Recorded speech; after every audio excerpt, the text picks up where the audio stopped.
Et si cette année, la définition du vrai luxe n'était ni le temps, ni l'argent, mais la présence?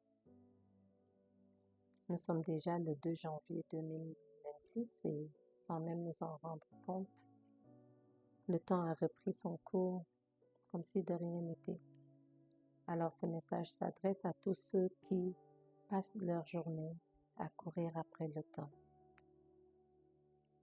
à tous ceux qui courent après les obligations, après l'argent, peu importe, à ceux qui jour après jour cherchent le sens de leur vie sans jamais s'arrêter pour profiter de l'instant présent, à ceux qui s'inquiètent de leur lendemain, ont encore des regrets des temps passés, pendant que le présent, lui, il s'échappe silencieusement. On ne le voit pas passer, mais il passe. Vous savez, la vie n'est pas toujours faite de beaux moments.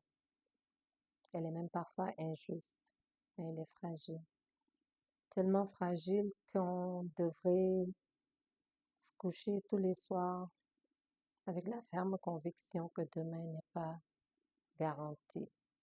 Non pas parce qu'on a peur, non, pour notre paix intérieure, je dirais. La paix d'avoir été vrai envers soi-même, c'est très important. Bienveillant envers les autres, aussi et surtout enligné envers ce en quoi on croit profondément. Peu importe qu'on soit musulman ou autre, envers son Seigneur.